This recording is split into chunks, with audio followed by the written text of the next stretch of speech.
Silakan, Faiz. Assalamualaikum warahmatullahi wabarakatuh.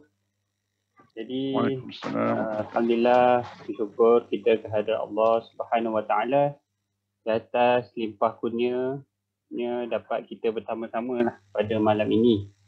Jadi, yang dihormati pimpinan wadah Haji Ahmad Sulaiman, Timbalan Pengerusi Syura, Saudara Asri Harun, Setiausaha Wadah Wilayah Persekutuan, sahabat-sahabat lah wadah wilayah dan ada yang dari dekat dan jauh wilayah Persekutuan. Jadi alhamdulillah ya, kita diberikan kesempatan pada malam ini untuk bersama-sama mengikuti sambungan wacana pemikiran Islam kontemporari siri 2 bertajuk Gerakan Tajdid, Sejarah dan Perspektif Masa Kini. Ini adalah salah satu program anjuran bersama Wadah Pusat dan Wadah Wilayah Persekutuan. Jadi untuk memberikan barakah kepada majlis ilmu kita pada malam ini, marilah kita sama-sama memulakan majlis kita dengan membaca Ummul Kitab Al-Fatihah. Auzubillahi minasyaitanir rajim.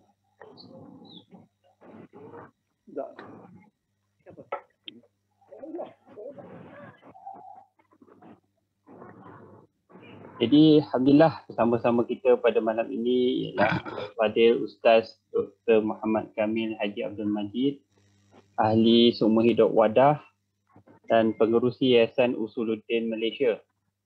Jadi saya pun tak nak membuang masa untuk kita malam minggu ni. Saya jemput kepada Ustaz untuk memulakan perbicaraan Ustaz pada malam ni. InsyaAllah. Terima kasih. Assalamualaikum warahmatullahi wabarakatuh. Bismillah, alhamdulillah. Salatan wa salaman ala Rasulillah wa ala alihi wa sahbihi wa wala. Terima kasih saudara pengerusi, saudara Faiz, ahli pimpinan wadah dan para pendengar sekalian. Setelah berbincang, saya pada hari ini nak mengemukakan satu tajuk mengenai gerakan tajdid, sejarah dan perspektif masa kini. Sebenarnya kertas ini telah saya tulis lebih daripada 25 tahun dah. Tahun 1996, saya terbentang pada satu seminar.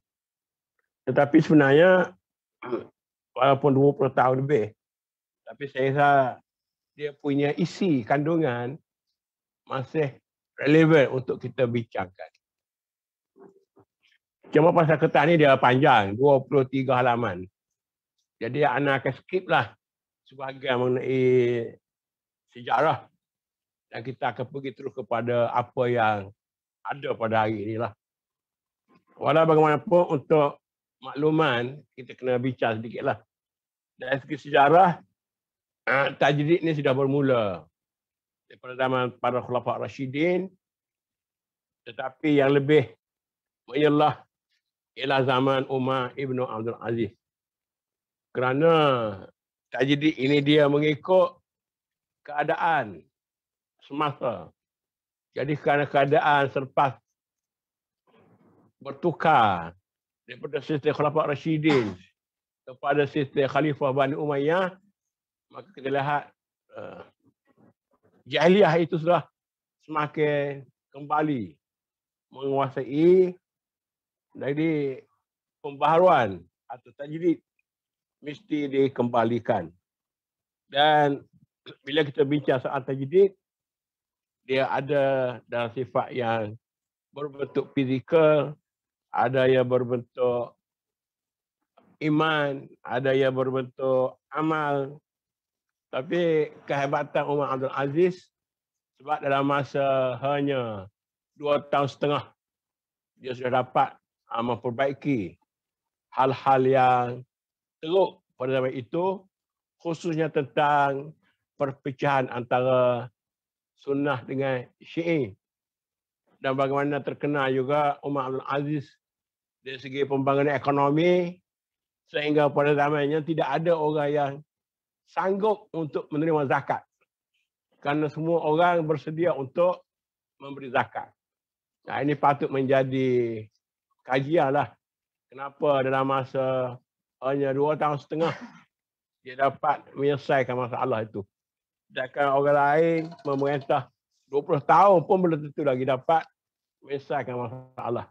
Tapi Umar Abdul Aziz dengan 2 tahun setengah atau 30 bulan sahaja, dia telah berjaya. Tetapi kita lihat risikonya dia sendiri dibenci oleh Bani Umayyah. Sehingga dikatakan dia mati diracun oleh keluarga Bani Umayyah sendiri. Jadi itulah risiko yang diterima oleh Umar bin Abdul Aziz. Dan setiap para khulafah Rasyidin, kalau kita nak balik, Abu Bakar ada cara dia, Umar ada cara dia, Osman dan Ali ada cara dia, masing-masing ada. Tetapi yang saya sebutkan tadi, underline-nya ialah model tajdid yang paling menyeluruh ialah Umar Abdul Aziz. Saya nak pergi kepada hasil daripada Umar Abdul Aziz juga dah lahir selepas itu imam-imam besar. Imam-imam dalam bab hukum dan metodologi. Timbulnya mazhab Syafi'i, mazhab Maliki, mazhab Hambali, mazhab Hanafi. Ini juga barangkali kalau kita guna bahasa yang mudah, keberkatan yang ada pada zaman Umar Abdul Aziz itulah melahirkan tokoh-tokoh besar sebagai imam-imam mujtahid.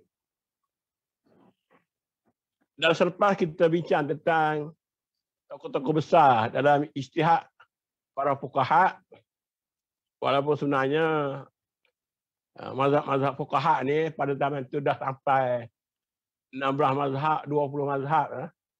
Tapi kerana mungkin sebahagiannya tidak ada dokumen, tidak ada anak murid, tidak ada orang yang perjuangkan, akhirnya tinggal 4 mazhab yang kita kenal sekarang lah. Tetapi juga yang penting, yang tekankan ialah bagaimana tajdid dari segi dakwah.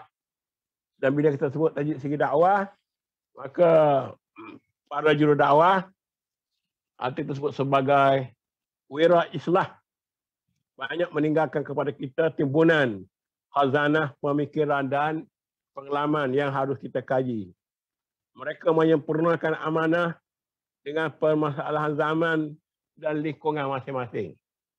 Maknanya mereka kena memahami realiti ataupun yang disebut sebagai fiqh waqi'. Tidak cukup dengan hanya memahami ayat Quran dan hadis, tetapi memahami waqi', realiti. Dengan bahasa sekarang ni maksudnya para pendakwah selain daripada faham tentang ayat-ayat Quran dan hadis, kena memahami tentang ilmu-ilmu baru seperti antropologi, sosiologi, psikologi dan memang ilmu-ilmu yang termasuk marketing, ekonomi dan sebagainya yang merupakan sebagai asas-asas kepada dakwah masa kini. Jadi saya nak masuk terus kepada tajdid masa kini.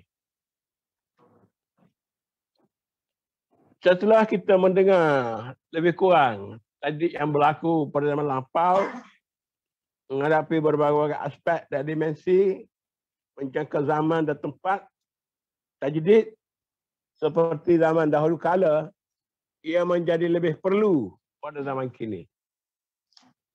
Apalagi jika kita tinjau kesan-kesan daripada 2 peristiwa malam menimpa umat Islam, iaitu kehancuran Baghdad di tangan Hulagu Khan dan juga kemusnahan akidah, jiwa, akhlak, malah politik, sosial, ekonomi, budaya dan intelektual selepas kejatuhan orang Islam kepada tentera Tatar. Tapi walau bagaimanapun, selepas itu kehadiran negara Uthmaniyah Turki dengan kehadiran sultan-sultan yang kuat mewarisi semula kehebatan Abbasiyah dan Amawiyah dan mengembalikan semula khalifah Utsmaniyah. Walaupun dalam keadaan yang tak sempurna dan berakhirnya dengan pemerintahan Sultan Abdul Hamid. Walaupun banyak kecacatan, tapi Kesultanan Khalifah Utsmaniyah Turki dianggap sebagai pemerintahan Islam. Dan musibah paling besar selepas kejatuhan Turki, kita melihat negara Islam dijajah oleh tentera Inggeris, tentera Perancis dan tentera Barat. Sehingga boleh dikatakan semua negara-negara Islam dijajah. Dan di bawah telapak kaki penjajahan Barat atau di bawah kuasa-kuasa raja-raja yang dilantik oleh penjajah, kehidupan ala jahiliah di negara umat Islam kembali, sekularisasi berjalan secara terancang melalui institusi politik, pentadbiran, pendidikan, perdagangan, keuangan, media, pada seluruh aspek kehidupan umat Islam. Kemunculan jahiliah secara total dan global memerlukan tajdid yang total dan global juga. Di sini benih yang telah ditanam oleh tokoh-tokoh seperti Jamaluddin Al-Afghani, kemudian Muhammad Abduh dan tokoh-tokoh lain juga, sehinggalah kita lihat kepahaman Islam membiak semula, sama ada di Mesir, Sudan, Pakistan, Turki, Indonesia, Malaysia dengan kebangkitan Islam pada 1960-an, 70-an pada abad lepas. Dan kita juga kena ambil kira kebangkitan Iran di tangan Ayatollah Khomeini yang merubah wajah Iran yang terkenal sebagai dulunya mata-mata Barat bertukar menjadi kuasa Islam yang mau tak mau kena dihormati juga oleh dunia. Jadi kalau kita lihat kebangkitan Islam mutakhir ini sudah hampir 100 tahun dan masih jauh daripada mencapai kepimpinan tamadun kemanusiaan. Kerana seperti kata Syed Qutb, memang kita ada potensi, tapi ia hanya akan berjaya bila dapat dilaksanakan oleh jemaah yang penuh keimanan dan istiqamah. Suatu usaha yang serius harus dilakukan bagi menghadapi cabaran dalaman dan luaran. Paling tidak, kegagalan tajdid masa kini dalam menemukan metodologi yang sesuai, menggabungkan seluruh potensi dari berbagai sayap yang ada. Dan inilah yang cuba diperkenalkan oleh Al-Banna dengan dasar 20 usul Ishrin, dan kita ABIM, wadah di Malaysia, sebahagian daripada gerakan tersebut. Jadi, tajdid yang dibincangkan pada hari ini lebih bersifat kepada tajdid tamadun.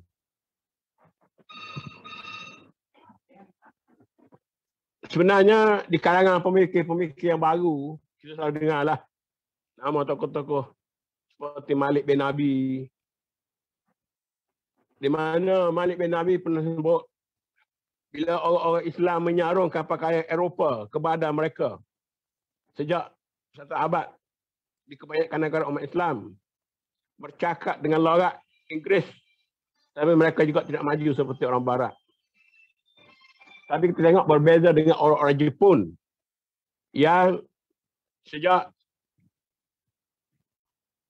sama lama juga, hampir lebih kurang 70 tahun, sama dengan kebangkitan Mesir juga, orang Jepun telah berpindah dari zaman pertengahan ke zaman moden dan mereka mampu menyediakan syarat-syarat kebangkitan untuk menjadi negara yang maju. Ini adalah hasil reformasi sosial berasaskan akhlak yang membolehkan mereka mencapai kemampuan bagi menangani segala cabaran. Dan Malik bin Nabi meletakkan idea sebagai satu sumber yang paling utama.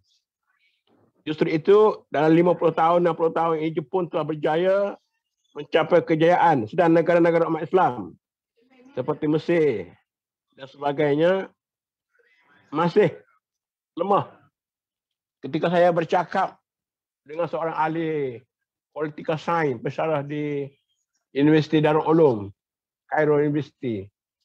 Dia banding Mesir dengan Malaysia, dia kata, negara aku macam kereta api buruk, negara kamu macam dah naik komuter, dia kata. Makna Mesir dengan Malaysia pun, maknanya kita dah jauh maju ke depan.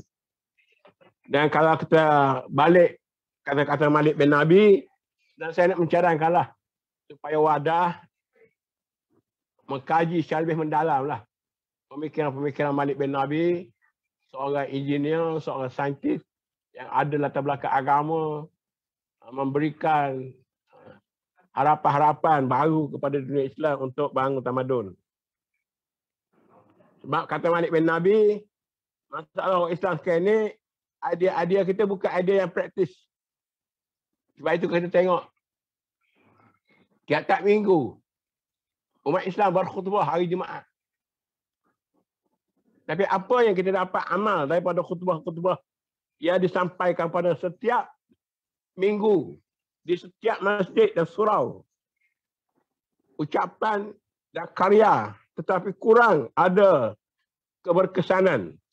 Jadi kenapa khutbah-khutbah hanya menjadi sebagai tempat orang untuk tidur dan menjadi hiburan bagi mereka yang pergi sembahyang Jumaat, mengambil masa untuk tidur pada masa itu. Jadi persekitaran umat Islam, maknanya zaman sekarang ni masih jauh lagi daripada kita nak betul-betul bangkit. Apatah lagi apabila kita meminjam sistem-sistem di luar daripada kita. Misalnya ada orang mengatakan sistem banking telah memberi kemajuan kepada dunia barat. Tapi bila bawa ke dunia Islam, maka sistem banking yang diimport berbeza dengan akidah dan nilai yang ada pada orang Islam. Jadi sistem banking sebagai contoh tidak mampu membantu kemajuan umat Islam. Malah ramai pula orang Islam yang jatuh bankrupt dan sebagainya. Jadi orang Islam yang sejati harus membangun di dunia tetapi tidak melupai akhirat. Jadi si Muslim berada dalam dualisme dan pertentangan antara dunia dan akhirat. Demikian juga terjadi pada usaha Islamisasi dalam bidang-bidang yang lain.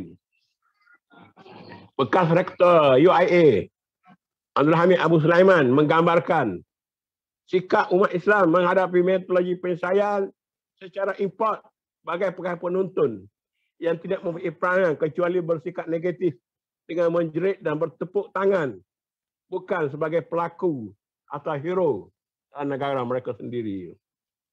Inilah yang dinamakan kegagalan kepimpinan dunia Islam memahami dimensi pemikiran dan budaya kerana menjadikan metodologi asing sebagai cara penyelesaian. Mereka terapung-apung antara sekularisme dan Marxisme, nasionalisme dan liberalisme. Beratus-ratus tahun kegagalan demi kegagalan.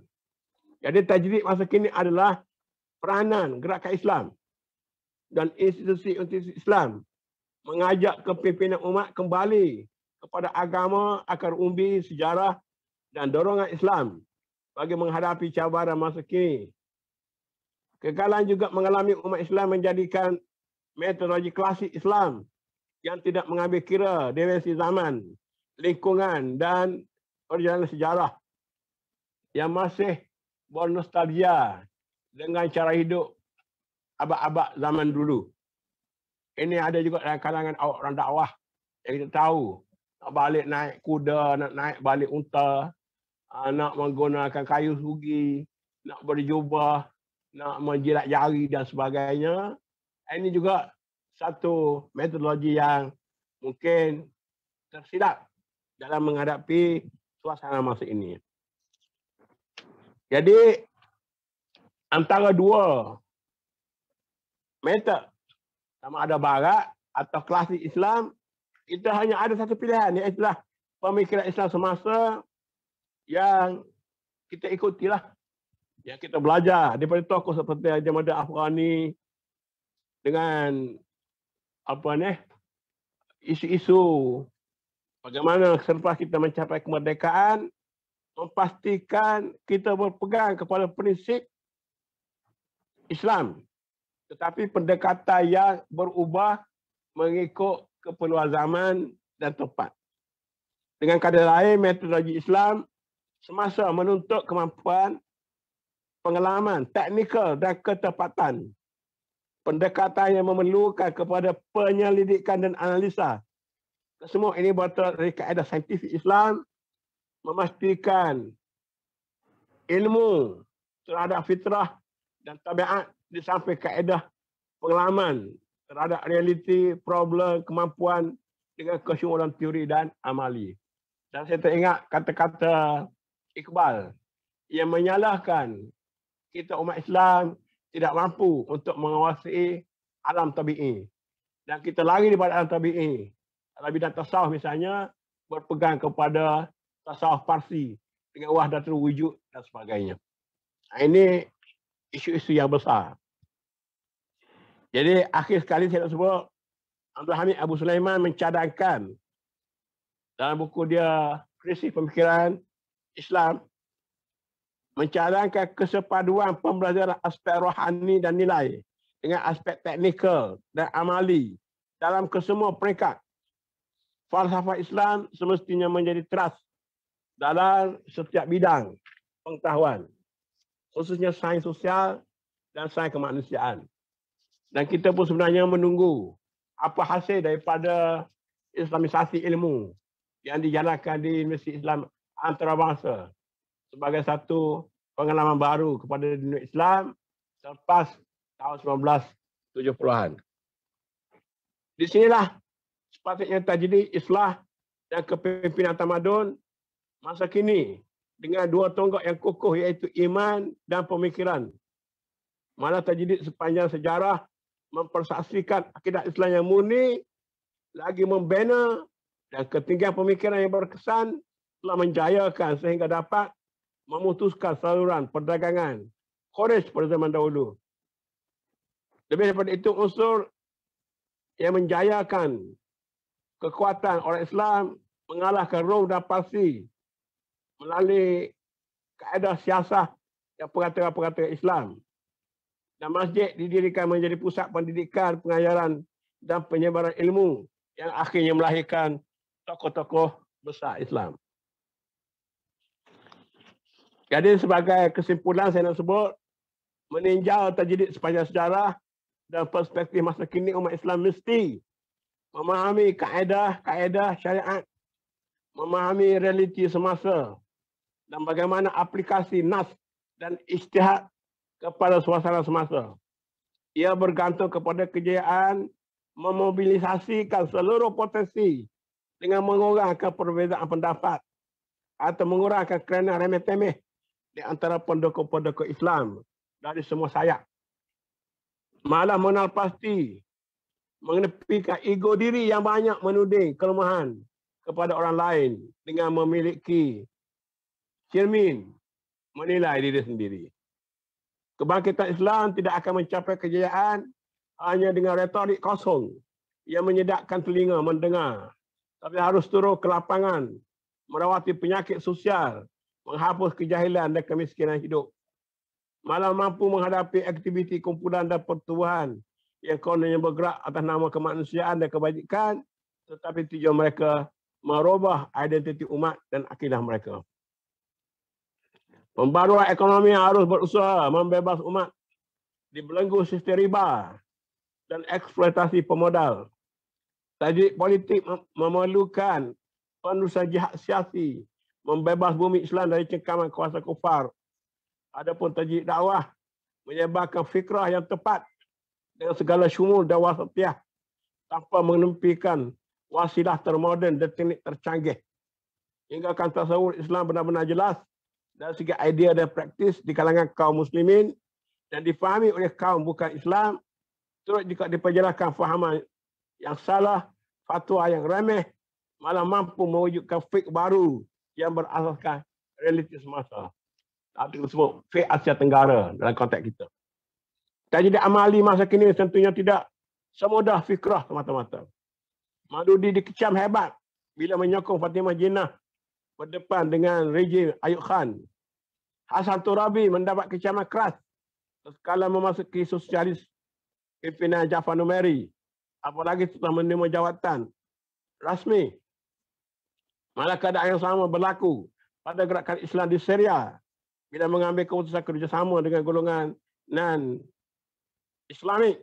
bagi melawan sistem yang lebih zalim. Di bidang ekonomi, beberapa seminar ekonomi Islam peringkat antarabangsa telah mengumpul para ulama, fuqaha dan pakar ekonomi, telah membuat keputusan mengharuskan terlibat dalam institusi dan syarikat yang tertubuh negara Islam dan menawarkan saham kepada awam akan sahaja urusannya harus meskipun mungkin sedikit sebanyak bercampur dengan urusan riba.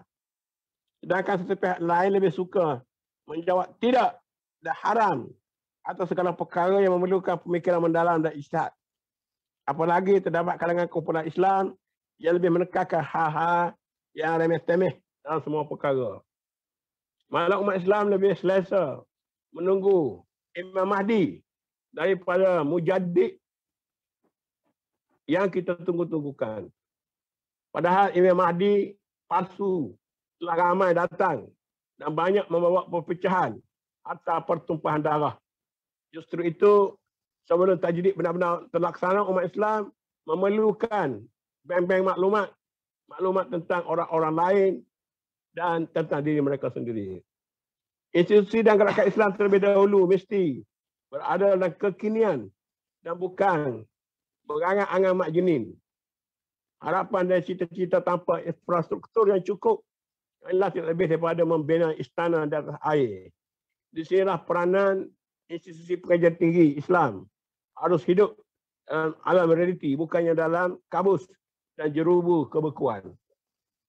Satu tim kepimpinan yang tangkas, berwawasan, serius dan berintizam, serta merancang secara rapi, tersusun, serta mampu melaksanakan secara berterusan. Malah meminjam kata-kata ahli syariati, fikiran yang segar harus dibebaskan dari kerangka agama tradisional yang kaku, sehingga pemikiran tersebut dapat menerima Islam melalui bentuknya yang paling sublime, iaitu dalam bentuk sebagai satu ideologi, bukan Islam yang ortodok dan fanatik. Dalam waktu yang sama, para pemimpin institusi Islam tidak harus muncul sebagai kelas gila kuasa dan pencinta wang. Justru sikap inilah, kata ahli syariati, membina fikiran ilmuwan yang membuat asumsi bahawa ilmu bersifat natural dan tidak memihak serta tidak berhubungan dengan keperluan kemanusiaan yang lebih tinggi. Akhir sekali, dengan meletakkan ilmu menjadi natural, para pemikir dan ilmuwan abad ini melepaskan diri dari ideal dan hanya menyediakan diri menjadi pelayan kekuasaan dan wang. Inilah nasib yang menimpa universiti moden seperti Sorbonne, Harvard, Cambridge, Oxford dan banyak lagi di negara, di mana ilmu hanya berupa fakta-fakta, pengkajian dan analisa objektif semata-mata, tetapi terpisah dari semacam masalah manusia dan masyarakat.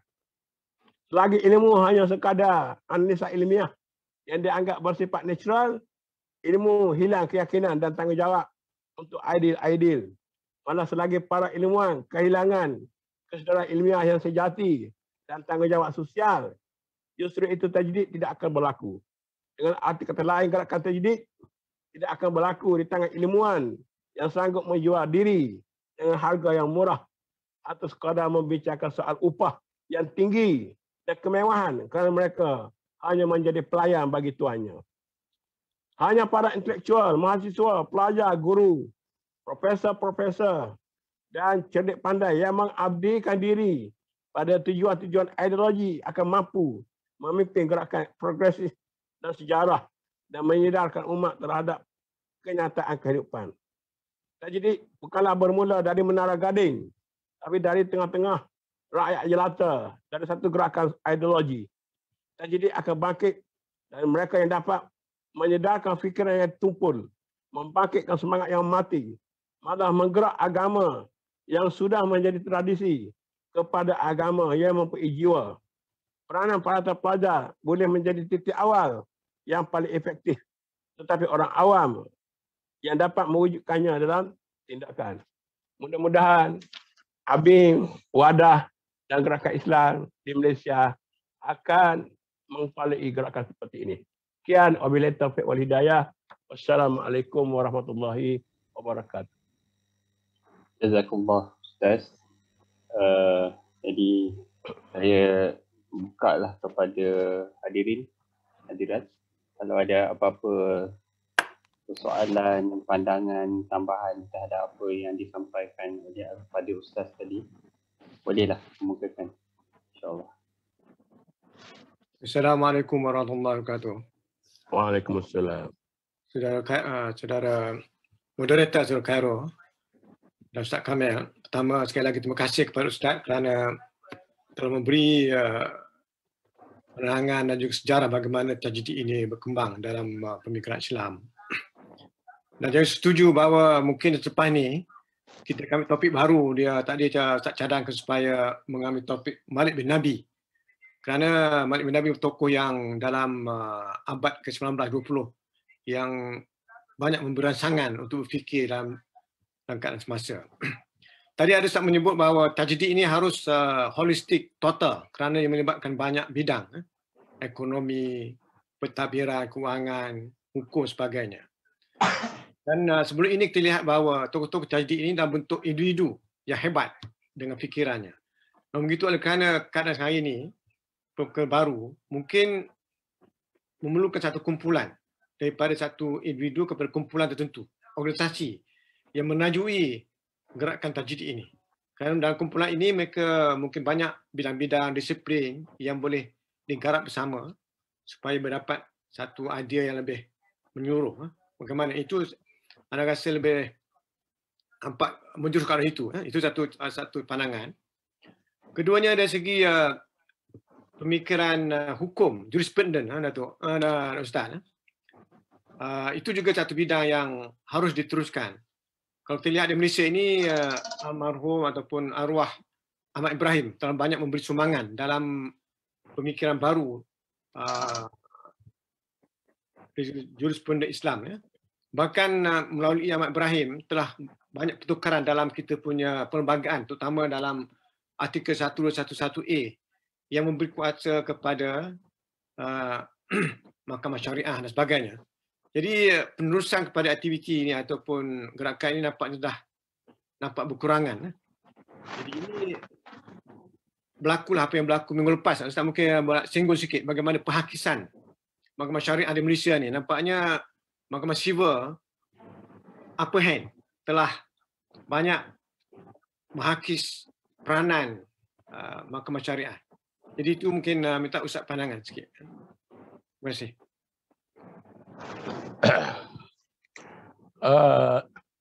Pertama sekali kita cari perkara yang paling dekat dengan kita lah. Kita tengok kemunculan ABIM tahun 70-an dan kebangkitan tahun 80-an. Tapi entah, saya pun tak tahu. Lepas pada tahun 90-an ke tahun 2000, dia macam ada rasa terencap. Kita sebagai pengikut terasa macam ada satu keadaan knocking dalam gerakan ABIM, sama ada ideanya atau amalannya. Bagi saya lah, utama bila mula diletakkan syarat-syarat ahli ABIM hanya umur 40. Kemudian tertubuh Wadah. Dan saya tengok Wadah ni walaupun mereka berpengalaman, tapi sudah hilang dinamika macam zaman ABIM dulu. Tapi kita masih ada lagi gabungan PKPIM, ABIM, Wadah. Tapi saya rasa dia punya aura tu tidak sekuat dulu lagi. Padahal dari segi kelulusan sekarang ni kita makin ramai. Orang berkelulusan PhD dan sebagainya. Profesor-profesor. Dan mempunyai kedudukan-kedudukan yang baik. Tetapi mungkin, saya tak tahu dari segi semangat, dari segi apa, maka akan nampak macam statik. Kalaupun tidak, merosot. Barangkali untuk kita mengharap kepada orang lain, lebih sukar lagi. Kalau kita sendiri sebagai orang yang pernah berkecimpung dan berpengalaman, bukan saja teori tetapi juga dari segi amali dan sebagainya, maka indah satu perkara yang saya rasa kita kena hidupkan balik selain daripada tadilah, bukan saja idea Malik bin Nabi. Sebab idea Malik bin Nabi ni kita tengok di negara-negara Arab juga sedang dibincangkan, diwacanakan semula untuk memberi input baru. Ya, kita tak katalah yang dia buat tu dah sempurna, tetapi jika ada kesungguhan dari pihak-pihak kita yang datang kemudian ni, barangkali kita boleh menyempurnakan lagi. Tinggal lagi saya nampak yang dibangkitkan oleh Datuk Dr. Rahim tadi, kita sudah tidak ada lagi orang seperti Ahmad Ibrahim. Maknanya dalam akademik kita memerlukan orang yang betul-betul menonjol sehingga kata mereka didengar, atau bahasa Arab sebut kalam masma'. Jadi bila kita tidak ada tokoh hebat macam Ahmad Ibrahim, jadi tidak ada orang yang segan untuk atau mencabar undang-undang syarak dan sebagainya. Jadi dalam bidang ekonomi juga, mana kita kena ada orang-orang yang mencapai matlamat yang hebat sehingga kata-kata mereka didengar dan mereka menjadi peneraju dalam bidang tersebut. Jadi sudah sampai masanya bagaimana kita kena berfikir di kalangan ahli-ahli abi, ahli-ahli wadah ini, muncul orang-orang yang mendapat tempat tertinggi dalam bidang undang-undang, dalam bidang ekonomi, dalam bidang perubatan, dalam bidang apa-apa saja.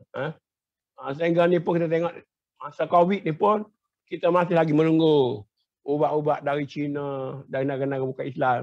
Patutnya negara-negara Islam mengambil faedah dengan orang Islam yang mungkin 1/5 penduduk dunia ataupun 4/5 penduduk dunia. Yang keempat, mana-mana sepatutnya orang Islam lah antara orang yang memberikan sumbangan, bukan hanya menunggu menjadi pengguna. Sedangkan kita kata kita sekadar mempunyai kejayaan dan tamadun dan sebagainya. Allah a'lam.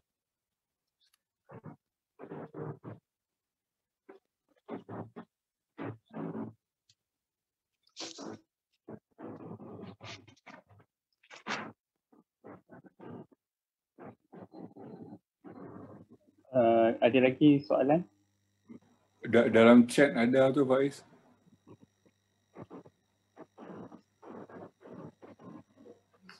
Wah, panjang ni. Kamil, tak boleh buka ke chat? Tak nampak Pak. Haji Suhandi ada soalan. Haji Suhandi boleh tanya. Panjang tu dengan Haji Suhandi soalan. Aku tak ada cakap. Dia ada. Haji Suhandi, boleh cakap? Haji Suhandi.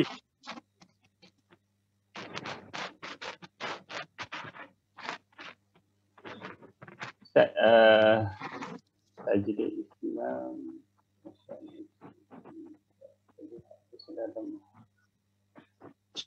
Suara Haji. Haji Suhandi. Halo. Boleh? Halo. Dah cakap. Okey, masuk. Cakap panjang Halo. sangat ni, anda pun tak betul nak. Dengar tak? Ya, Dengar. mengulaskan.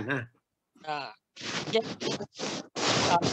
Okay lah, pasal daripada dulu kita bincang bila pasal tajdid Islam lah, kebangkitan Islam lah semua ni. Kita selalu lah dengar ustaz-ustaz cakap pasal pelaksanaan undang-undang Islam, Daulah Islamiah. Dewan Muslimin pun kalau kita tengok buku-buku dia rujukan semua menjurus kepada pembentukan Daulah Islamiah. Tapi bila Ikhwan sendiri gagal untuk buat Daulah Islamiah di Mesir dengan kejatuhan Dr. Morsi, jadi kita nampak idea Daulah Islamiah, undang-undang Islam ni nampak doesn't work lah, tak boleh buat lah, tak boleh bikin lah. Secara apa tu, secara mungkin orang lain nampak lain orang lain nampak boleh. Tapi anak tengok tak praktikal idea tu. Jadi dekat negara kita sendiri, Anwar Ibrahim sendiri yang kita anggap sebagai ikon Islam pun gagal untuk menjadi Perdana Menteri atas alasan-alasan terlalu banyak pihak-pihak yang berkepentingan yang mempengaruhi politik dia untuk melaksanakan sekiranya in case dia nak buat undang-undang Islam ke Daulah Islamiah ke kan. Jadi adakah idea kebangkitan Islam dan tajdid Islam ni memadai kalau kita ketengahkan sekadar membangunkan tamadun Islam saja, hadarah Islam sahaja, dan tidak terlalu fokus kepada aspek perundangan dan kenegaraan dalam Islam ni. Kemudian adakah daripada segi sudut akidah fiqh kita, adakah kita berdosa meninggalkan sekiranya kita melaksanakan tajdid Islami, kebangkitan Islami setakat tamadun saja, tidak menyentuh sangat kepada aspek undang-undang dakwah daulah Islamiah dan hudud Islam dan sebagainya. Itu aja yang anak-anak tanyalah kalau boleh. Terima kasih. Assalamualaikum. Alam. Saya bagi pandangan sikitlah. Barangkali kita punya proses pemahaman juga dia boleh berubah-ubah. Satu masa kita melihat Islam itu lebih kepada form, lebih kepada bentuk. Dan Ikhwan Muslimin sebagai contoh, selepas pada kerajaan Islam dijajah, maka bermula daripada Jamaat Afghani menekankan soal-soal Islam politik. Dan kita tengok Said Qutb, Maududi dan sebagainya adalah di antara pemikir-pemikir Islam politik. Dan selepas zaman tu kita tengok semua orang bercakap Islam adalah bentuk politik. Itu yang saya katakan tadi, kalau kita pergi kepada pahaman-pahaman yang diutarakan oleh Malik bin Nabi, ada juga tokoh-tokoh pemikir yang baru-baru juga, saya nampak mereka lebih menekankan tentang tamadun Islam. Jadi maksudnya, kita jangan melihat Islam itu dalam bentuk. Yang kerana kita terlampau memberikan fokus kepada bentuk, maka orang melihat Islam itu adalah jago, pakaian, cakap Arab dan berbagai-bagai seperti yang berlaku di Malaysia lah selepas tahun 70-an. Tetapi kalau kita melihat dari sudut yang lain, pada sisi Islam sebagai tamadun, sebagai satu ilmu, sebagai satu nilai, mungkin kita tak perlu bercakap tentang terma-terma yang selalu kita cakap dulu. Dan sekali lagi saya nak sebut, dulu kita letak ustaz-ustaz sebagai pemimpin di line depan. Tapi nampaknya kegagalan juga berlaku, jadi kita kena adjust. Supaya barangkali juga ada orang lain yang lebih berupaya untuk memimpin gerakan Islam. Dan tidak semestinya ustaz-ustaz, terutama sekali ustaz-ustaz yang separuh masa. Jadi saya minta maaf lah. Saya sendiri makanya umur 70 tahun dan belajar apa habis, takkan saya belajar habis ni. Saya rasa banyak kita memberi harapan kepada ustaz-ustaz yang sebenarnya mereka sendiri juga tidak mampu untuk memikul tanggungjawab ini dengan keterbatasan ilmu, keterbatasan pengetahuan dan sebagainya. Dan sebab itu saya harus kembali kepada penyatuan kumpulan jamaah yang mengandungi berbagai-bagai elemen dan berbagai-bagai segi seperti yang ada dalam ABIN dan sebagainya. Tapi saya tahu di mana kita punya kelebihan daripada semangat berapi-api, zaman kita ditekan, ditindas dan sebagainya. Tetapi selepas sedikit sebanyak kita menikmati udara duniawi dengan pangkat-pangkat yang tinggi, dengan ilmu-ilmu yang banyak, dengan keselesaan hidup, maka perjuangan sudah menjadi layu dan lesu. Dan menyebabkan bila pimpinan pun layu dan lesu, ahli-ahli pun lebih lagi lah macamlah orang yang mengantuk disediakan bantal lah. Jadi akhirnya kurang kita bercakap tentang perjuangan dan sebagainya. Hanya beberapa orang, beberapa kerak yang masih setia dan yang masih meneruskan cita-cita tersebut. Jadi bagaimana pimpinan-pimpinan baru harus menggarakkan untuk menghidupkan semula ubur perjuangan ini. Dan kalau kita baca saja-saja Iqbal contohnya, dia terlalu mengharapkan kepada generasi muda inilah yang akan membangunkan semula sistem khalifah. Bukan dalam bentuk yang tradisi yang kita kata dah gagal, tapi dengan nilai-nilai baru yang sesuai dengan perkembangan semasa dan sebagainya. Wallahu a'lam. Terima kasih, Ustaz. Assalamualaikum, Ustaz. Lanjutan daripada komen Ustaz yang baru ini, yang terakhir, bagaimana Ustaz melihat perkembangan atau tren terkini dalam generasi muda terhadap fikrah ataupun pemikiran Islam. Kalau Ustaz ada peramatan, sebab kita dalam 60-an, 70-an dan awal itu kita banyak membawa pendekatan yang banyak ikhwan, tapi pada kita setengahnya kita juga ada Indonesia sebagai contoh juga. Tapi ialah Maududi, Ikhwan, Hasan Banna, Syekh Qutub, semua itu menjadi bacaan kita. Dan ada di kalangan kita mengambil Bapak Nasir daripada Indonesia. Tapi kalau Ustaz melihat dalam komen terakhir itu, iaitu pengharapan pada generasi muda, adakah Ustaz membuat sedikit pengamatan terhadap potensi generasi muda di Malaysia dalam pimpinan gerakan Islam? Allahuakbar. Melalui bacaan lah, Ana nampak lah. Kita semua tahu Arab ada dia punya kelebihan, tapi banyak juga dia punya kelemahan. Terutama dalam politik Arab lah. Politik yang satu ketika diktatorship seperti di era Mahmud Besar, kemudian di Algeria, kemudian di Libya dan macam-macam lagi. Dan akhir sekali kita tengok di Syria yang akhirnya memusnahkan seluruh struktur Islam dan mereka menjadi sedangkan Ana pernah baca tahun 1940-an Malik bin Nabi telah menyatakan perlunya muncul Commonwealth Islam. Yang kata dia tidak harap kepada orang Arab, tetapi dia harap kepada Jakarta atau alam Melayu. Kerana kata dia orang Melayu ni cakap tak banyak, tapi lebih praktikal berbanding dengan orang Arab. Jadi tahun 40-an, Malik bin Nabi dah cakap. Tapi ada juga orang lain, Abu Hasan Nadawi, dia masih menganggap orang Arab lah sebagai pemimpin dunia Islam.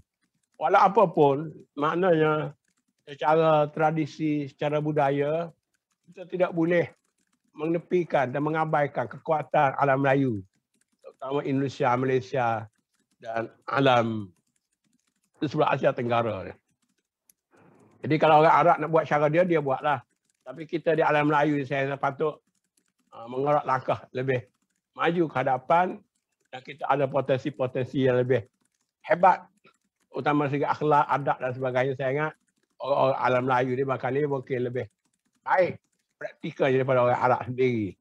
Jadi di sini kita kena beri keyakinan kepada orang Melayu, kepada tamadun Asia Tenggara untuk bangkit membawa ubur-ubur kemenangan Islam dengan cara kita lah, yang tak semestinya berbau Arab tetapi mempunyai bekas sejarah yang sesuai dengan alam Melayu Asia Tenggara, dan kita kena mulakan dengan fiqh tempatan kita, perundangan tempatan, fiqh Asia Tenggara, fiqh Malaysia, fiqh Indonesia, yang maknanya Arab masih menjadi rojokan kita, tetapi tidak semestinya memandang kita ni kecil. Mungkin potensi kita lebih besar daripada orang Arab yang saya tengok dalam beberapa keadaan kadang-kadang lebih emosi daripada orang Melayu. Allah alam.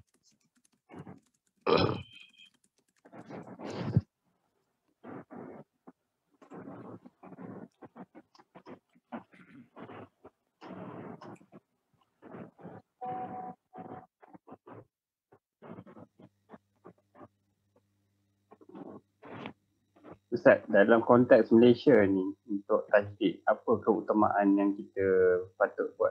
Jadi, adakah perpaduan, adakah fokus kepada pembinaan generasi muda? Sebabnya apa yang kita dah buat daripada tahun 20 tahun yang lalu sampai sekarang ni kita nampak hasilnya. Tapi kita lihat walaupun Islam nampak secara fizikal, tapi jiwa, hati, semangat semua tu tidak dizahirkan. Dan memang Ustaz sebut tadi, dia telah disebut oleh Malik bin Nabi, orang Islam ni yang di belah Nusantara ni ada potensi yang besar. Tapi bila kita dari segi apa yang kita lihat pada beberapa 20 tahun, 30 tahun ni, cara kita, kita mungkin tak cakap kasar, tapi kita telah melakukan perkara-perkara yang di luar imajinasi orang Melayu Islam jugalah, sebab kita menggunakan kaedah-kaedah yang teruk jugalah dari segi politik. Dan sebenarnya tak tahulah, dalam sosial media misalnya adab kita memang tak ada. Jadi Islam yang secara luaran yang kita kata hasil yang ialah hasil gerakan Islam di Malaysia ni, dia sedikit sebenarnya tidaklah, ialah dia lebih kepada luaran. Dalamannya dari segi tulisan-tulisan, terutamanya tulisan dalam sosial media. Jadi itu agak mengecewakan lah pada pandangan saya lah. Pada pandangan saya, kekurangan paling jelas dalam masyarakat Melayu kita ni ialah soal kepimpinan. Jadi kita tengok kepimpinan ini disebut oleh dulu lagi lah, Maududi, siapa lagi pun. Dia kata dia macam kepala kereta api lah. Rakyat ramai ni macam gerabak saja. Gerabak ni dia akan ikut bila pemimpin-pemimpin itu diyakini. Jadi sayangnya dalam masyarakat Melayu ni, kita minta maaf lah, walaupun kita kata ada lah pemimpin-pemimpin yang dah muncul. Tapi sejak pada zaman merdeka sampai sekarang ni, Ana tak nampak lagi lah kita punya pemimpin yang orang sanggup mati mempertahankan pemimpin. Kerana maknanya tidak ada pemimpin yang betul-betul berkualiti yang orang sanggup mempertahankan apa saja dengan nilai-nilai yang dibawa oleh pemimpin. Jadi hadis Nabi pun selalu sebut pemimpin itu sebagai pengembala, pengikut ni sebagai kambing saja. Jadi di situlah saya rasa sah kepimpinan Islam di Malaysia.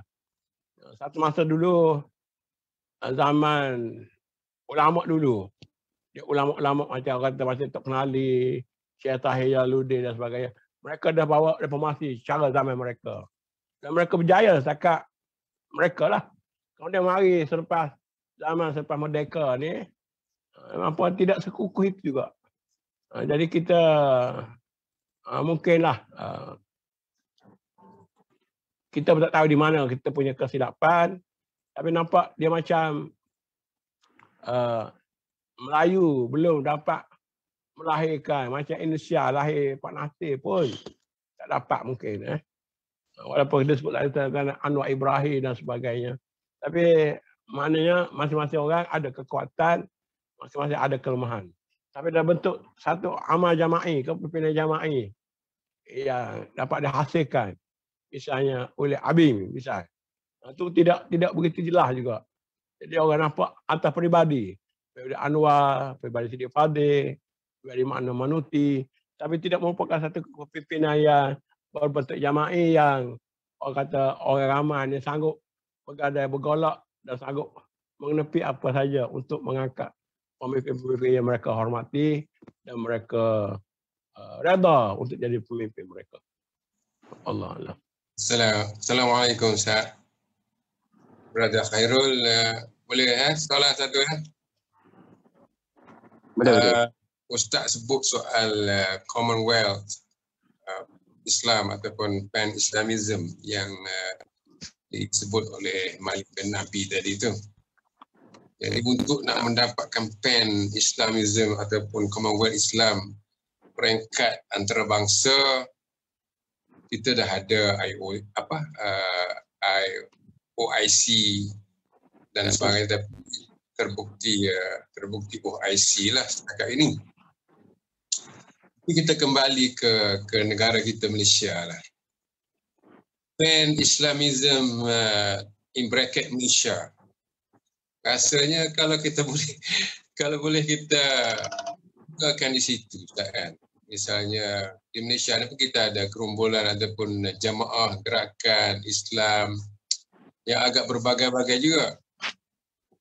Abimnya, lahirnya Ikram, lahirnya Haluan, lahirnya PAS ataupun PAS dan seterusnya lah.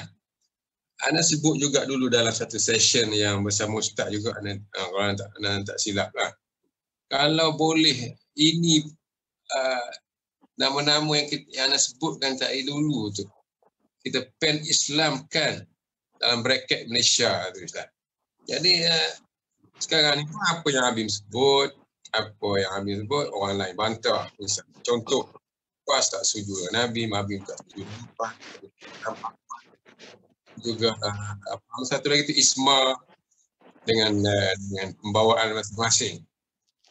Apakah tidak mungkin the local chapters kat Malaysia ini kita penkan dia, kita commonwealthkan dia, supaya ada satu kompoannya. Kalau Ustaz sebut soal Nusantara sebagai tapak lonjakan kepada idea pan-Islamism itu, pokoknya di Malaysia kita sudah ada satu kesatuan di peringkat Malaysia contohnya, kemudian kita bertolak ke Indonesia dan seterusnya. Macam mana Ustaz usaha ke arah untuk melahirkan wahdah di kalangan gerakan Islam yang asalnya satu ni, kemudian kita berpecah-pecah kerana fikrah-fikrah kecil yang berbeza. Wallahualam Ustaz, terima kasih. Anda cubalah. Anda rasa idea Malik bin Nabi tu, dia nak melahirkan kampung Islam tu, dia nak mengelak daripada adanya kerajaan pusat. Mana dia membenarkan masing-masing negara tu ada kerajaan mereka sendiri dan kesatuan itu dibuat dalam bentuk penyelarasan. Bukanlah kata ada zaman dulu kerajaan Turki katanya jadi kerajaan utama. Kemudian sebagainya. Tapi berkali melalui komunitas Islam tu, dia tidak nak memaksa mana-mana negara menjadi ketua. Maknanya sekarang ni Turki cara Turki, Pakistan cara Pakistan, Alam Melayu cara Alam Melayu. Cuma anda mendengar lah, tapi tak tahu boleh perbetulkan lah. Kata suasana di Indonesia sekarang ni lagi bagus berbandingan di Malaysia. Sekarang ni katalah antara Muhammadiyah dengan Nahdlatul Ulama dah tidak ada sensitiviti macam dulu lagi. Macam kaum muda, kaum tua. Mana mereka dah boleh bersatu dan mereka juga kita semua tahu mempunyai berapa buah hospital, berapa buah universiti dan mereka sudah menghilangkan clash di antara kaum muda, kaum tua, Nahdlatul Ulama dan Muhammadiyah. Jadi sekarang ni nampaknya barangkali lah Indonesia akan lebih ke depan daripada Malaysia. Dan dalam politik pun kita tengok bagaimana dia mencampurkan semua unsur-unsur. Tak kira kerajaan, tak kira pembangkang, mereka boleh bersatu. Dan kita tengok andaian-andaian masa 5 tahun hingga 10 tahun lagi, Indonesia akan jauh maju ke depan daripada Malaysia. Malah negara-negara lain juga, kalau kita tak berjaga-jaga, nanti kita boleh ketinggalan macam zaman dulu. Dan bukan satu perkara mustahil lah. Satu masa dulu kita orang Malaysia pergi belajar di Indonesia. Mungkin kalau kita tak jaga-jaga satu masa nanti, mungkin orang Malaysia terpaksa pergi bekerja di Indonesia. Mungkin beda-beda pekerjaan ekonomi di Indonesia lebih baik bagi Malaysia. Jadi sebab itu saya rasa kita tidak menjanjikan apa-apa, tetapi berkali itulah usaha yang patut dilakukan dari semua badan-badan supaya mengurangkan ego masing-masing yang merasakan dia saja yang betul dan salah. Tapi kita kena kembali kepada nilai-nilai Islam yang saya rasa saya dah bercakap dah dengan 2-3 orang lah. Kita selalu sebut maqasid syariah itu ada 5. Menjaga diri, menjaga agama, menjaga akal. Sekarang ni kita boleh tambah satu lagi. Perpaduan tu menjadi maqasid pertama sekarang ni. Penyatuan umat tu. Dan sekarang ni, Imam Ghazali pun tak kata 5 tu saja. Zaman dia dapat 5 tu. Zaman kita dah tambah. Penyatuan umat tu maqasid syariah utama sekarang ni. Lebih penting daripada segala-gala. Kalau kita tak mahu bangsa kita dan agama kita hancur dengan kita. Allahuakbar.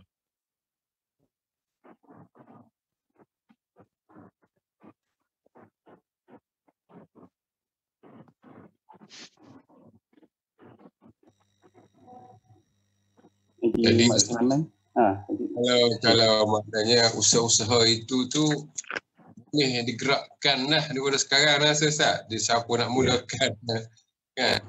Mana dari segi teorinya kita dah boleh katakan kita setuju, tapi nak menggerakkan. Idea Ustaz menyebut soal mengenepikan ego kumpulan masing-masing.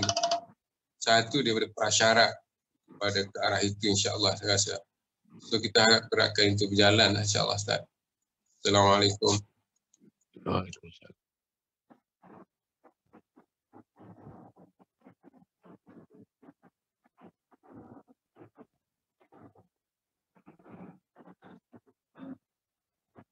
Jimat nampak macam dah apa, unmute.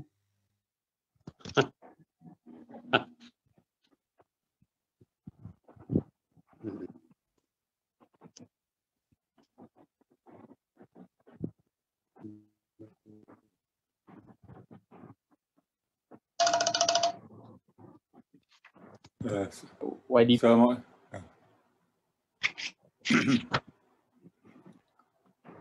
Boleh aja sih. Boleh? Assalamualaikum warahmatullahi wabarakatuh. Apa ni, hari itu Ustaz Makno Manuti apa ni bicara dalam grup Nadwah tu Ustaz, tentang Malik bin Nabi.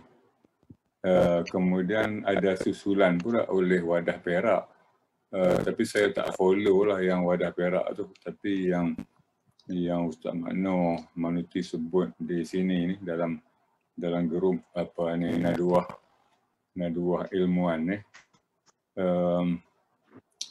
apa ni tentang itulah Malik bin Nabi ni dia hadir dalam persidangan Afro Asia di Bandung tahun 55 tu, dan katanya dia ada ruang lah untuk bincang dengan Soekarno, dan dia katakan bahawa Indonesia ni berpotensi lah sebagai pembekal makanan dunia kan, dengan cuaca yang macam ini.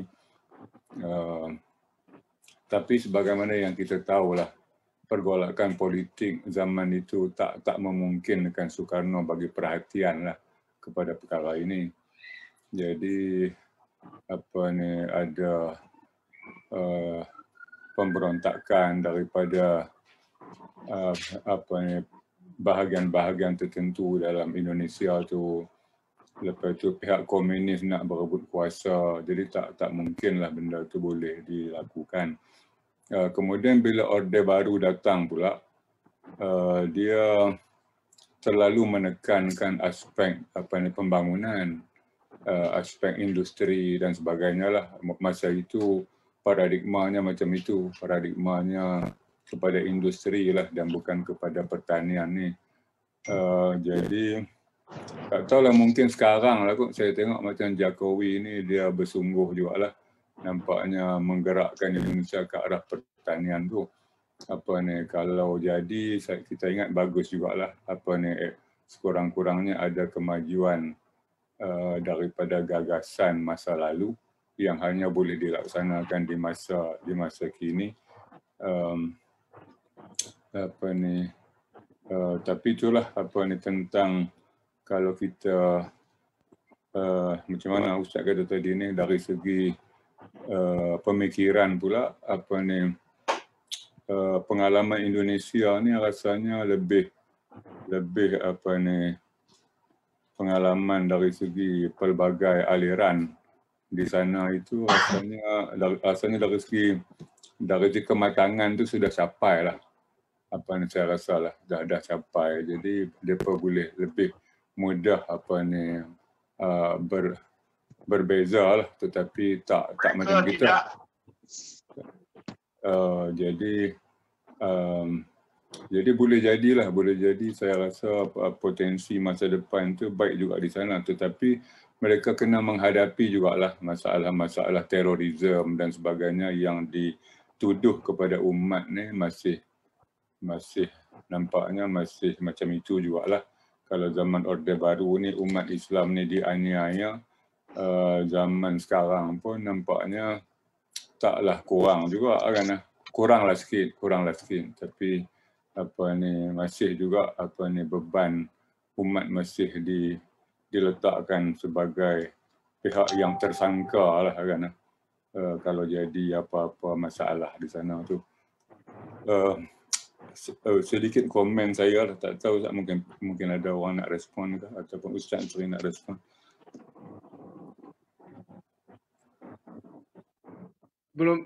Sebelum tak respon boleh Saudara Khairul, saya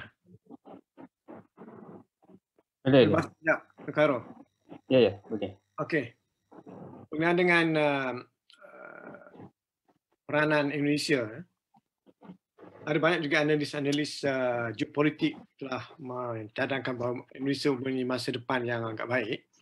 Bahkan saya ingat semasa saya hadir satu mesyuarat di New York, kebetulan masa itu saya ikut ada mantan Perdana Menteri Malaysia lah pada 2015 hari itu, datang mesyuarat di hotel. Dia panggil satu analis daripada Amerika. Dia tanya di Asia Tenggara ni siapa akan dalam masa 10 tahun akan ke depan. Jadi analis yang datang tu pun menyebut bahawa Indonesia satu daripada negara yang boleh mencapai tahap itu. Pada segi strukturnya, Indonesia lebih baik dari Malaysia. Sebab apa? Dia ada sistem presiden. Pada Malaysia kita ada agung, ada Perdana Menteri, kita ada negeri-negeri. Ini banyak peringkat. Sekarang ni kita lihat semenjak 3 tahun lepas, nak luluhkan satu undang-undang di Parlimen begitu sukar. Manakala di Indonesia ni, Presiden buat dekri saja, Bapak Presiden sebut senang, terus jalan. Jadi kita ni nak kena engagement lah, ada tata kelola, nak ada dengan negeri-negeri, nak Sabah Sarawak, memang susah. Itu sekarang ni, tak ada apa-apa undang-undang baru lah. Hanya undang-undang darurat je ada Malaysia. Wallahu a'lam.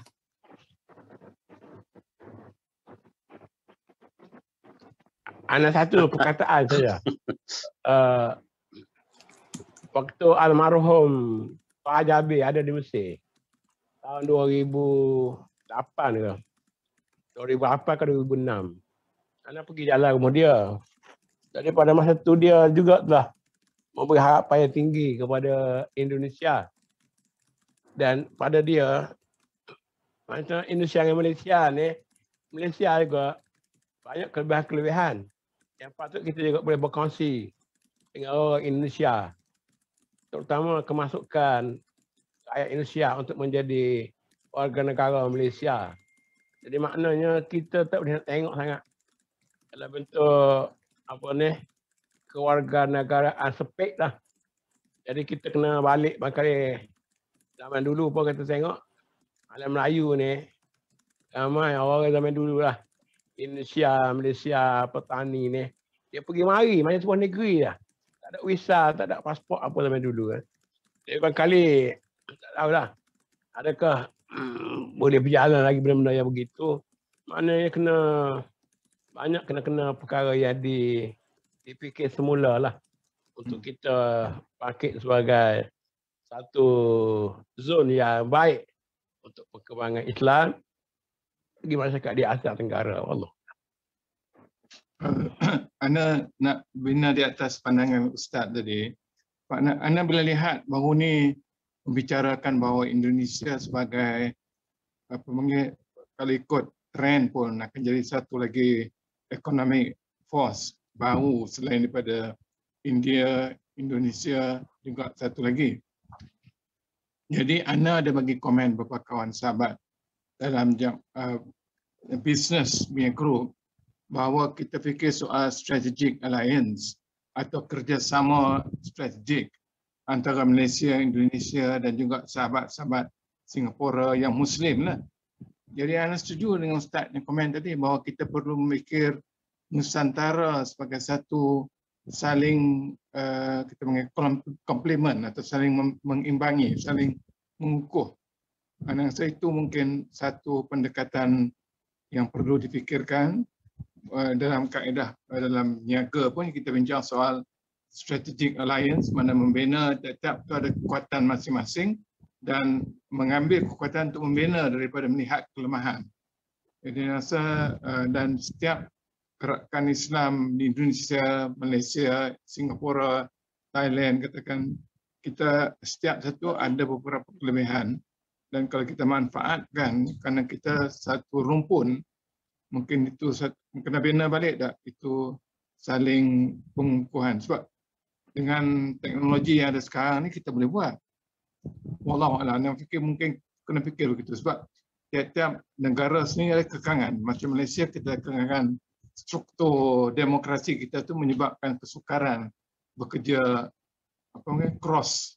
Kita dikongkong dari struktur. Macam gerakan Islam, kalau macam parti politiknya dia terlalu parti politik sangat. Kalau tengok PAS-PASnya, walaupun sahabat dan berjuang gerakan Islam, dia terjadi politik parti. Kalau masuk dalam PKR ke, amanah ke, perbicaraan sahabat dalam tu dia dilihatkan sebagai politikal rather than daripada gerakan Islam. Jadi kita nak pecah pemikiran masyarakat kita yang melihat aktivis-aktivis itu sebagai tekongkong dalam badan atau organisasi yang dia wakili. Sedangkan kita sebenarnya nak keluar daripada ikatan parti-parti atau organisasi yang diwujudkan itu.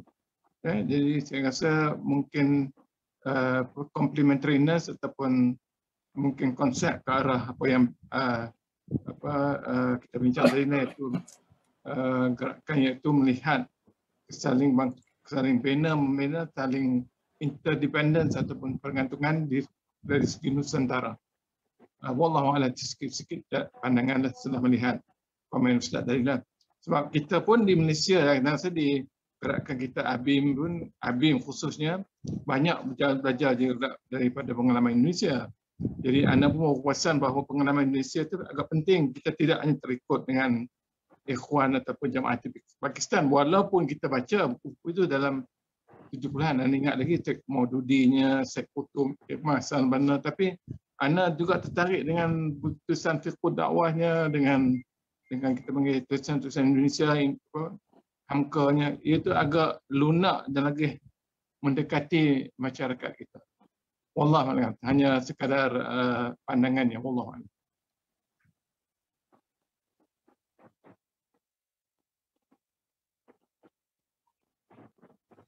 Terima kasih Syekh Farid. Ada lagi?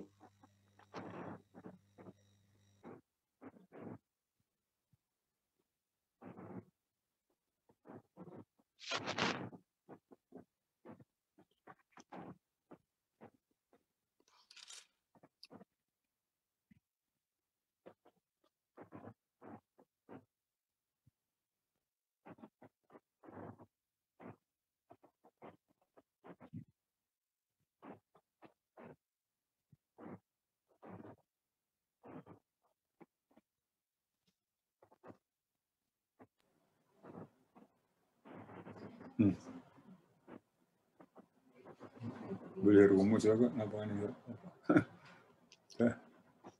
Senyap lagi. Urus dia buat rumusan lah.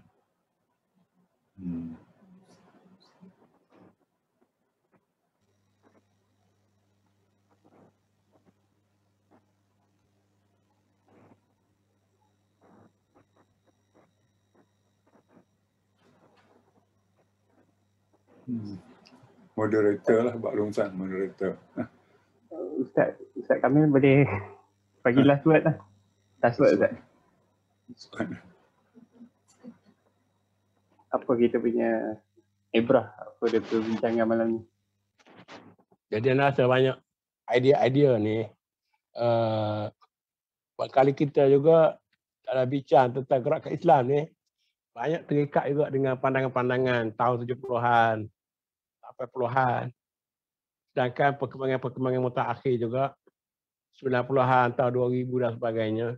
Ada perkembangan-perkembangan baru, teori-teori baru yang mungkin kita kena hadam dan kena perkembangkan lah dalam jemaah kita, terutama dalam ABIM dan sebagainya, supaya mendapat input-input baru dengan persekarayan baru. Dan sekarang ni pun kita tengok ada banyak perkembangan Islam di negara barat umpamanya, yang juga mungkin ada kita dapat faedah input itu juga untuk digunakan pada masa kita sekarang ni. Selain daripada yang kita sebut tadi lah, barangkali kena hidupkan balik lah lawatan misalnya ke Indonesia, ke Indonesia, ke Malaysia. Macam dulu-dulu saya ingat selalu rapat dan selalu mesra. mungkin pada masa akhir-akhir ini mungkin kerana soal keadaan, soal ekonomi dan sebagainya, macam ada kurang mesra sikit lah. Jadi itu juga bergantung kepada ekosistem yang ada lah. Jadi ini barangkali memerlukan kepada juga saya tengok ini soal kepimpinan. Sebab kita orang bawah ni banyak mengikut lah. Satu masa dulu dalam Abim lah. Anak sempat pergi ke India, pergi ke Pakistan sama tu dengan hanya bawa duit sikit lah. Tapi semangat nak pergi melawat rakan-rakan kita di Lahore, di Islamabad, kemudian kita berlaku pula di Afghanistan dan sebagainya. Jadi tapi masa tu mungkin kerana kita pun masih muda atau barangkali tak ada banyak tanggungjawab. Jadi saya ingat senang kerja-kerja macam tu. Sekarang ni macam berat punggung mereka. Atau masing-masing dah terbeban dengan tanggungjawab yang tak terpikul dengan keluarganya, dengan ekonominya, dengan anak-anak belajarnya. Jadi nah dikatakan masalah-masalah yang terpaksa dihadapi lah. Tapi dengan ada semangat, dengan ada kerjasama, dengan ada keinsafan dan sebagainya, mudah-mudahan ni kita kena hidupkan balik lah. Lebih cergas. Dan saya sekali lagi nak nekankan lah. Soal kepimpinan amat perlu. Sebagai pimpin itu adalah model. Pemimpin itu adalah contoh.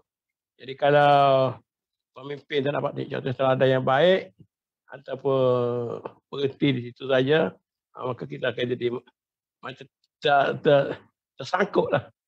Sebab tu maknanya sekarang ni, kepimpinan tu kena diasah, digilak dan sebagainya. Dia tak datang dengan sendiri. Wallahualam. Jadi jazakallah lah kepada Ustaz dan semua yang bertanyakan soalan lah. Jadi kita harap mudah-mudahan sama-sama kita dapat mengambil mutiara-mutiara lah dari perbincangan kita pada malam ini. Syekh Asri Harun, ada apa-apa ke? Tadi tak kita boleh tutup? Tak ada. Tak ada ya? 2 minggu dari sekarang, sesi ketiga. Apa dia? Nanti ada sesi ketiga lah, 2 minggu dari sekarang. InsyaAllah. Okay. Seri yang ketiga. Apa dia? Ketiga? Sampai seri yang ketiga. Seri ketiga. Oh, seri ketiga. Okey, seri ketiga bila? 2 minggu lagi. 2 minggu hari dan masa yang sama. Okey. Ya, makluman Syekh Asri, kita akan ada siri yang ketiga 2 minggu dari sekarang. Boleh Ustaz tampil balik Ya. InsyaAllah. Okey, terima kasih banyak kepada semua yang melapangkan masa. InsyaAllah ada keberkatan pertemuan yang sebegini akan memberikan semangat dan beri rahmat keberkatan kepada perjuangan kita. InsyaAllah kita semua akan lebih istiqamah, kekal istiqamah, dan apa yang kita dapat daripada perbincangan malam ini dapat membekalkan diri kita sebagai pendakwah dengan menukar nama dan agama rasmi, tetapi